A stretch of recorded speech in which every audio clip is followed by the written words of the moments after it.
Members, there's been a lot of, well, I hate to call them mistruths, but I'm about to that point. I don't know what else to say. You could say misinformation, wrong information. There's wrong information on this.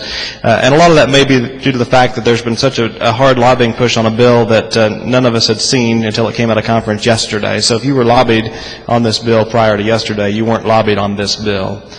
But it's unfortunate that there are some mistruths. One of the mistruths that I think you ought to look at on the backside of this is that the public school district is responsible for tracking students and ensuring IEP services are provided in the private school environment. How on earth do you come up with that? How is a public school going to track services in a private school? Some of this is remarkable to even see it in print. I asked Representative Nelson a question about that, and indeed, the schools decide who's on the public schools decide who are on the IEPs. The public schools make that decision. Those IEPs are existing now, and that's who would qualify. When the student leaves the public school and goes to a private school, if they choose to do so, that IEP ends, and the new school and the parents make the decision about what individual education plan is best for that child in the new school system. So that's inaccurate. The concerns that I've heard from those in the education community about the federal dollars. What about the federal dollars, the loss of federal dollars? I don't know who we think we are, but we're not the Congress. Thank goodness we're not the Congress, but we're not the Congress. We don't control federal dollars. This is about state dollars, the state aid, which is much smaller than the amount that it costs to educate these students. If one of these students should leave the public school and take only the state aid dollars with them, the school is spending a lot more on that student now by their own admission. It's costing more than the dollars they get. So there is a cost savings to the school districts.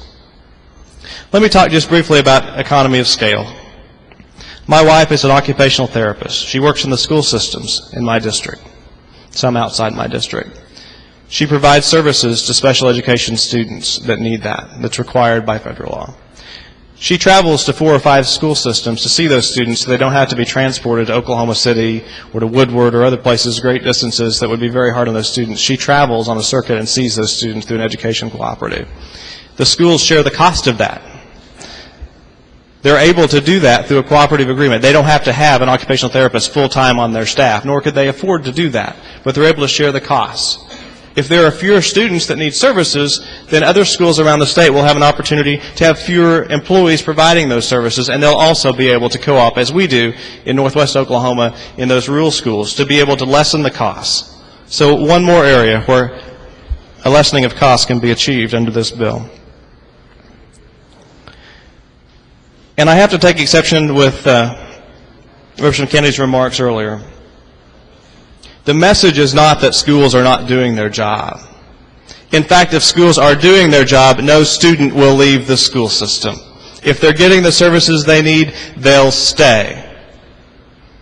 The message is that most schools probably are doing their job. This is a complicated issue, and it's tough for parents to get their rights because some schools aren't doing their job. It's expensive, and some schools don't have the dollars. That's true. The message is that schools aren't doing a good job because many are, and I'm fortunate in my part of the state that they are. The reality is that some aren't. And as was mentioned by the representative from Bartlesville, the email that we received, where do those parents turn? Members, Representative Nelson has done everything to address the concerns and questions that have been raised. The liability issue has been addressed. He has the evidence to prove that. The evidence is on his side in this issue. So at the end of the day, if you want to vote for this bill because he met with the state superintendent and addressed her concerns in the last couple of days and that she signed off on this, if you want to vote for it because our governor, who leaves his legacy in education from his 8 years in office, has signed off on this and believes this is good legislation. If you want to vote for this bill because Representative Nelson listened to the debate and went back and re-listened to it, a little nerdy, but he did it, to hear the concerns and questions that were expressed and address them after you asked them when this bill first came through here, if you want to vote for it for that reason, that's fine.